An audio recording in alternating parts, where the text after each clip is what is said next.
Susan Rice deceived us with deceitful intent and purpose. Recently, she stated, quote, "When discussing the attacks against our facilities in Benghazi, I relied solely and squarely on the information provided to me by the intelligence community. I made clear that the information was preliminary and that our investigations would give us the definitive answers." Unquote. Susan Rice stated her information was fact.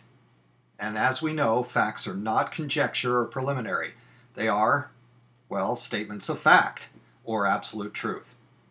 She didn't say this once, or even twice, but 5 times on every one of 5 talk shows she gave the Sunday following the Benghazi attacks. Was what she was calling a fact that the attack on Benghazi was not a terrorist attack, but rather a response to a YouTube video, stated as such by the information given her by the intelligence community?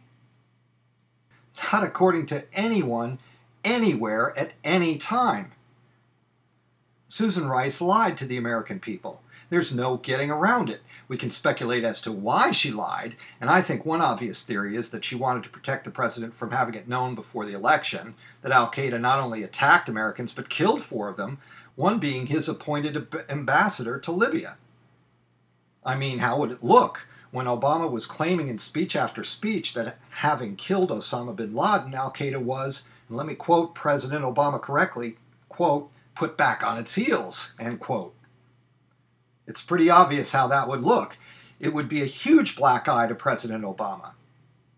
And that's why, in my considered opinion, that Susan Rice lied over and over and over and over and over. 1, 2, 3, 4, 5. Yep, I counted correctly. She lied to protect the president's chances for re-election. And now Obama owes her big time. And what better quid pro quo than moving her up from UN ambassador to the U.S. Secretary of State? So was there any chance that the word fact was in the intelligence community's talking points? The short definitive answer is no. Let me read from yesterday's Los Angeles Times. Washington. Authorities with the Office of the Director of National Intelligence, in consultation with the CIA, decided to remove the terms attack, al-Qaeda, and terrorism from unclassified guidance provided to the Obama administration several days after militants attacked the U.S. mission in Benghazi, a senior official said Tuesday. The senior intelligence official goes on to say, quote, "Early drafts of the talking points included several analytic judgments that were debated and adjusted during the internal intelligence community coordination process. The adjustments were focused on producing talking points that provided the best information available at the time, protected sensitive details, and reflected the evolving nature of rapidly incoming intelligence." End quote. Does it sound to you like the word fact was used anywhere in the intelligence talking points? And since we now know the Benghazi attack wasn't spontaneous or inspired by a YouTube video, but rather an al-Qaeda terrorist attack on the anniversary of 9/11, I think it's safe to say that there is no way the talking points handed to Susan Rice stated that it was a fact that the Benghazi attack spontaneously broke out over a video. Remember, before the talking points were altered, they did state the Benghazi attack was planned and coordinated by al-Qaeda-affiliated terrorists. Transpired. But our current best assessment, based on the information that we have at present, is that in fact what this began as was a spontaneous, not a premeditated, response to what had transpired in Cairo. In Cairo, as you know, a few hours earlier, there was a violent protest that was undertaken in reaction to this very offensive video that was disseminated. We believe that folks in Benghazi, a small number of people came to the embassy or to the consulate rather, to replicate the sort of challenge that was posed in Cairo. And then as that unfolded, it seems to have been hijacked, let us say, by some individual clusters of extremists who came with heavier weapons, weapons that, as you know, in the wake of the revolution in Libya are quite common and accessible. And it then evolved from there. We'll wait to see exactly what the investigation finally confirms, but that's the best information we have at present. This is not a case of protests directed at the United States writ large or at U.S. policy. This is in response to a video that is offensive. You don't really believe that? Chris, absolutely I believe that, because in fact it's the case. We've had the evolution of the Arab Spring over the last many months, but what sparked the recent violence was the airing on the internet of a very hateful, very offensive video that has offended many people around the world. Now, our strong view is that there's no excuse for violence. It's absolutely reprehensible and never justified. But there have been those in various parts of the world who have reacted with violence. Their governments have increasingly and effectively responded and protected our facilities and condemned the violence and this outrageous response to what is an offensive video. But there's no question that, as we've seen with in the past with things like Satanic Verses, with the cartoon of the Prophet Muhammad, there have been such things that have sparked outrage and anger, and this has been the proximate cause of what we've seen. Now, it may have.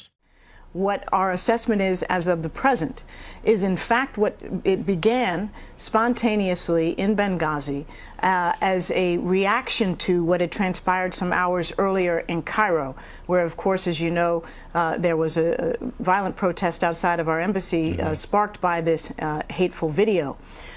But soon after that spontaneous protest began outside of our consulate in Benghazi, we believe that it looks like extremist elements, individuals joined in that effort with heavy weapons of the sort that are unfortunately readily now available in Libya post-revolution, and that it spun from there into something much, much more violent.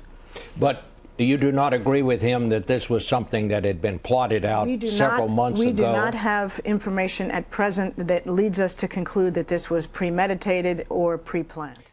Our current assessment is that what happened in Benghazi was, in fact, initially a spontaneous reaction to what had just transpired hours before in Cairo, almost a copycat of the demonstrations against our facility in Cairo, which were prompted, of course, by the video.